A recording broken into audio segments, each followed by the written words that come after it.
se a chave para a verdadeira riqueza não for o quanto se ganha, mas sim uma coisa que as pessoas mais ricas do mundo já entenderam e que, olha, raramente ensinam por aí? Não é sobre ter sorte, não. É sobre uma virada de chave na mentalidade, parar de ser controlado pelo dinheiro para se tornar de fato o dono do próprio destino financeiro. Vamos entender como isso funciona? Pode esquecer aquela ideia de que um salário gigante é o único caminho. Os números não mentem. 60% dos ricos são empreendedores, 20% são investidores. Mas o que conecta todo mundo nesse grupo de herdeiros às celebridades é uma palavra só: posse.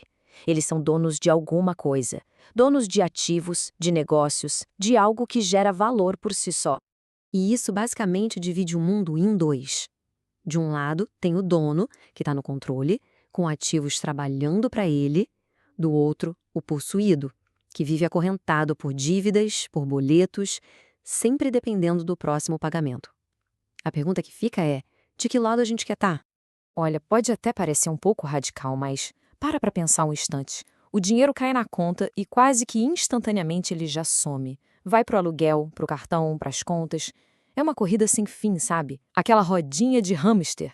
A liberdade que se acha que tem é, na verdade, uma ilusão, porque cada centavo já tem dono antes mesmo de chegar na nossa mão. A boa notícia é que dá para virar esse jogo sim. O segredo não está em quanto o dinheiro entra, mas em como esse dinheiro é usado. A grande questão é: como é que se sai desse ciclo de ser possuído para começar a se tornar um dono? A resposta está numa estrutura que é simples, mas que pode transformar tudo. Uma regra para dar a cada real uma missão, um propósito. E ir construindo riqueza de um jeito sistemático.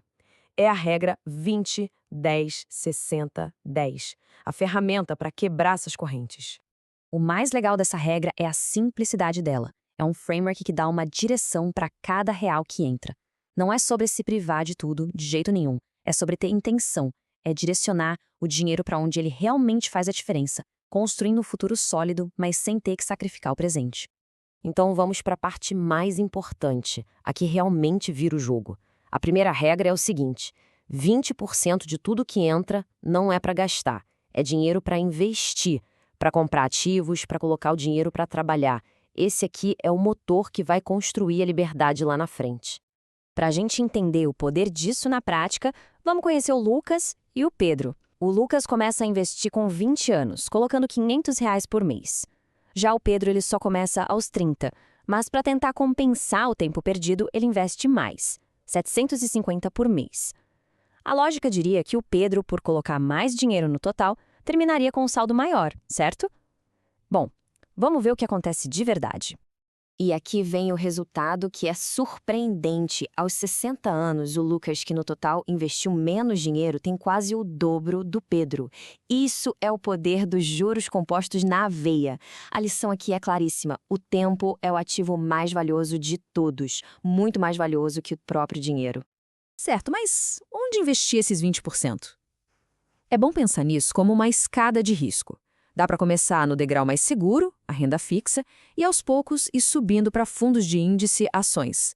Mas olha só que interessante, o investimento com o maior retorno de todos talvez seja em si mesmo.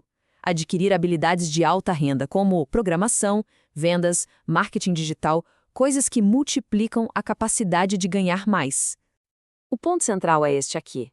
O segredo não é achar uma fórmula mágica de investimento, mas sim ter consistência. O ideal é automatizar. Programar uma transferência todo mês para a conta de investimentos é o famoso pague-se primeiro, antes de qualquer outra conta. Com isso rodando no piloto automático, o foco vira um só: aumentar a renda para poder investir cada vez mais. Agora, vamos para a segunda regra, que funciona como um escudo financeiro. 10% da renda vai direto para o fundo de estabilidade. É esse dinheiro que segura as pontas quando a vida dá uma rasteira, sabe? Ele garante que o imprevisto não vai destruir todo o progresso que foi feito. E como se constrói esse fundo? Simples, são 3 passos. Primeiro, calcular o custo de vida essencial e multiplicar por 5. Esse é o alvo. Segundo, guardar o dinheiro seguindo as 3 regras de ouro, que a gente já vai ver. E terceiro, automatizar os depósitos. E se precisar usar, a prioridade máxima vira repor essa grana o mais rápido possível. E essas regras, elas não são negociáveis. Primeiro, o dinheiro tem que estar acessível muito rápido. Segundo, risco zero. Nada de colocar esse dinheiro em ações ou algo do tipo. E terceiro, ele precisa render alguma coisa, mesmo que pouco. Um CDB com liquidez diária, por exemplo, que permite o resgate a qualquer momento, é uma boa pedida. Deixar o dinheiro parado na conta é basicamente perder para a inflação. Chegamos na maior fatia do bolo, 60% da renda para os custos de vida. O objetivo aqui não é só pagar a conta, não. É dominar os gastos essenciais e derrotar um inimigo silencioso que impede a maioria das pessoas de construir riqueza, não importa o quanto elas ganhem. E o nome dessa armadilha é inflação do estilo de vida. Esse número é um choque de realidade. 63% das pessoas que ganham bem ainda vivem no limite, zeradas no fim do mês. Por que isso acontece? Porque conforme a renda sobe, os gastos sobem junto na mesma proporção, às vezes até mais. A preocupação é muito mais em parecer rico do que em de fato se tornar rico. Para escapar dessa armadilha, o negócio é criar um filtro mental.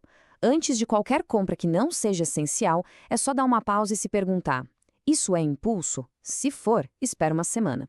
Estou pagando pela utilidade da coisa ou só pela marca? E por fim, isso vai de verdade melhorar a minha vida ou é só para aparência? Com o tempo, esse filtro virá um hábito. E, finalmente, chegamos nos últimos 10%. Pode parecer a parte menos importante, mas é ela que faz todo o sistema ser sustentável no longo prazo. É o dinheiro para recompensar o esforço, para manter a motivação e, o que é crucial, para aproveitar a jornada. É importante enxergar isso como uma estratégia e não como um deslize. Existem dados que mostram que 92% das pessoas acabam gastando demais depois de períodos de muita economia. Por quê? Porque se sentem punidas. Ter um pote da alegria com 10% da renda para gastar sem culpa nenhuma transforma o processo. Deixa de ser um sacrifício e vira um caminho equilibrado, sustentável.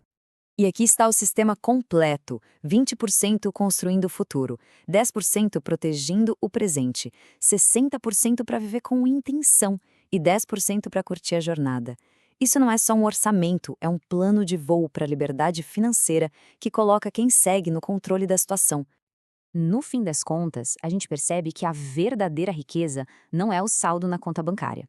É a liberdade que o dinheiro pode comprar. A liberdade de fazer escolhas, de não ser refém de um boleto, de um emprego. A pergunta que fica é: qual a primeira peça dessa estrutura que vai começar a ser construída a partir de hoje?